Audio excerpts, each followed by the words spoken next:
Mazmur 78, pelajaran dari sejarah, nyanyian pengajaran Asaf. Pasanglah telinga untuk pengajaranku, hai bangsaku, sendengkanlah telingamu kepada ucapan mulutku.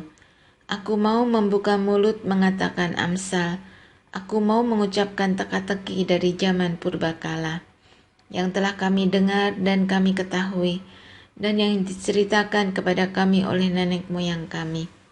Kami tidak hendak sembunyikan kepada anak-anak mereka, tetapi kami akan ceritakan kepada angkatan yang kemudian. Puji-pujian kepada Tuhan dan kekuatannya, dan perbuatan-perbuatan ajaib yang telah dilakukannya. Telah ditetapkannya peringatan di Yakub, dan hukum Taurat diberinya di Israel. Nenek moyang kita diperintahkannya untuk memperkenalkannya kepada anak-anak mereka, supaya dikenal oleh angkatan yang kemudian, supaya anak-anak yang akan lahir kelak bangun dan menceritakannya kepada anak-anak mereka, supaya mereka menaruh kepercayaan kepada Allah dan tidak melupakan perbuatan-perbuatan Allah, tetapi memegang perintah-perintahnya. Dan jangan seperti nenek moyang mereka, angkatan pendurhaka dan pemberontak, angkatan yang tidak tetap hatinya dan tidak setia jiwanya kepada Allah. Bani Efraim, pemanah-pemanah yang bersenjata lengkap, berbalik pada hari pertempuran. Mereka tidak berpegang pada perjanjian Allah dan enggan hidup menurut Tauratnya. Mereka melupakan pekerjaan-pekerjaannya dan perbuatan-perbuatannya yang ajaib yang telah diperlihatkannya kepada mereka.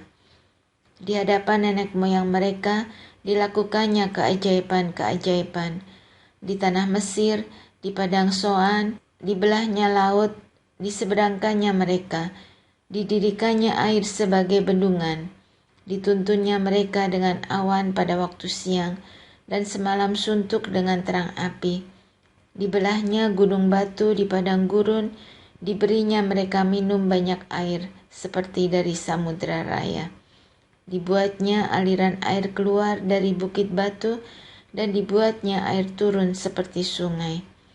Tetapi mereka terus berbuat dosa terhadap Dia, dengan memberontak terhadap Yang Maha Tinggi di padang kering. Mereka mencobai Allah dalam hati mereka. Mereka meminta makanan menuruti nafsu mereka. Mereka berkata terhadap Allah, "Sanggupkah Allah menyajikan hidangan di padang gurun?" Memang, Ia memukul gunung batu sehingga terpancar air dan membanjir sungai-sungai, tetapi sanggupkah Ia memberikan roti juga atau menyediakan daging bagi umatnya? Sebab itu, ketika mendengar hal itu, Tuhan gemas. Api menyala menimpa Yakub, bahkan murka bergejolak menimpa Israel. Sebab mereka tidak percaya kepada Allah dan tidak yakin akan keselamatan daripadanya. Maka Ia memerintahkan awan-awan dari atas membuka pintu-pintu langit, menurunkan kepada mereka hujan mana untuk dimakan, dan memberikan kepada mereka gandum dari langit. Setiap orang telah makan roti malaikat.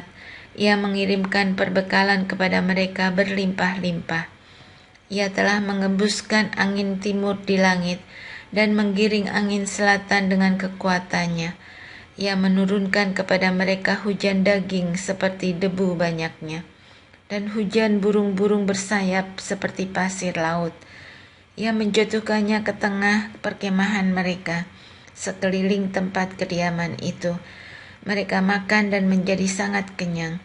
Ia memberikan kepada mereka apa yang mereka inginkan. Mereka belum merasa puas, sedang makanan masih ada di mulut mereka. Maka bangkitlah murka Allah terhadap mereka. Ia membunuh gembong-gembong mereka dan menewaskan teruna-teruna Israel. Sekalipun demikian, mereka masih saja berbuat dosa dan tidak percaya kepada perbuatan-perbuatannya yang ajaib. Sebab itu Ia membuat hari-hari mereka habis dalam kesia-siaan dan tahun-tahun mereka dalam kekejutan. Apabila Ia membunuh mereka, maka mereka mencari Dia. Mereka berbalik dan mengingini Allah. Mereka teringat bahwa Allah adalah gunung batu mereka, dan bahwa Allah yang Maha Tinggi adalah penebus mereka. Tetapi mereka memperdaya Dia dengan mulut mereka, dan dengan lidahnya mereka membohongi Dia. Hati mereka tidak tetap pada Dia, dan mereka tidak setia pada perjanjiannya. Tetapi Ia bersifat penyayang, Ia mengampuni kesalahan mereka, dan tidak memusnahkan mereka.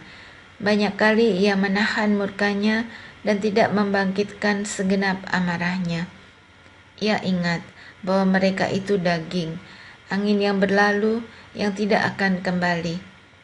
Berapa kali mereka memberontak terhadap Dia di padang gurun dan menyusahkan hatinya di padang belantara. Berulang kali mereka mencobai Allah, menyakiti hati yang kudus dari Israel. Mereka tidak ingat kepada kekuasaannya, kepada hari Ia membebaskan mereka daripada lawan, ketika Ia mengadakan tanda-tanda di Mesir dan mujizat-mujizat di padang Soan. Ia mengubah menjadi darah sungai-sungai mereka dan aliran-aliran air mereka sehingga tidak terminum. Ia melepaskan kepada mereka lalat pikat yang memakan mereka dan kata-kata yang memusnahkan mereka. Ia memberikan hasil tanah mereka kepada ulat dan hasil jerih payah mereka kepada belalang. Ia mematikan pohon anggur mereka dengan hujan batu dan pohon-pohon ara mereka dengan embun beku. Ia membiarkan kawanan binatang mereka ditimpa hujan es dan ternak mereka disambar halilintar. Ia melepaskan kepada mereka murkanya yang menyala-nyala, kegemasan, kegeraman, dan kesesakan, suatu pasukan malaikat yang membawa malapetaka. Ia membiarkan murkanya berkobar, Ia tidak mencegah jiwa mereka dari maut. Nyawa mereka diserahkannya kepada penyakit sampar. Dibunuhnya semua anak sulung di Mesir, kegagahan mereka yang pertama-tama di kemah-kemah Ham. Disuruhnya umatnya berangkat seperti domba-domba, dipimpinnya mereka seperti kawanan hewan di padang gurun. Dituntunnya mereka dengan tenteram sehingga tidak gemetar, sedang musuh mereka dilingkupi laut. Dibawanya mereka ke tanahnya yang kudus, yakni pegunungan ini yang diperoleh tangan kanannya. Dihalaunya bangsa-bangsa dari depan mereka, dibagi-bagikannya kepada mereka tanah pusaka dengan tali pengukur, dan disuruhnya suku-suku Israel mendiami kemah-kemah mereka itu.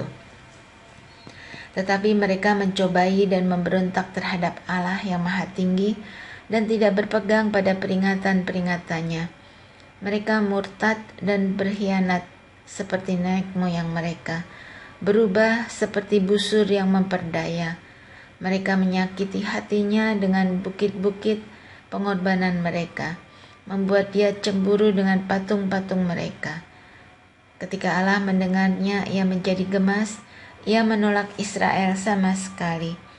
Ia membuang kediamannya di Silo, kemah yang didiaminya di antara manusia. Ia membiarkan kekuatannya tertawan, membiarkan kehormatannya jatuh ke tangan lawan. Ia membiarkan umatnya dimakan pedang, dan gemaslah Ia atas miliknya sendiri. Anak-anak teruna mereka dimakan api, dan anak-anak dara mereka tidak lagi dipuja dengan nyanyian perkawinan. Imam-imam mereka gugur oleh pedang, dan janda-janda mereka tidak dapat menangis. Lalu terjagalah Tuhan seperti orang yang tertidur, seperti pahlawan yang siuman dari mabuk anggur. Ia memukul mundur para lawannya. Ia menyebabkan mereka mendapat celah untuk selama-lamanya. Ia menolak kemah Yusuf, dan suku Efraim tidak dipilihnya. Tetapi Ia memilih suku Yehuda, gunung Sion yang dikasihinya. Ia membangun tempat kudusnya setinggi langit, laksana bumi yang didasarkannya untuk selama-lamanya. Dipilihnya Daud hambanya, diambilnya dia dari antara kandang-kandang kambing domba, dari tempat domba-domba yang menyusui, didatangkannya dia untuk menggembalakan Yakub umatnya dan Israel miliknya sendiri. Ia menggembalakan mereka dengan ketulusan hatinya, dan menuntun mereka dengan kecakapan tangannya.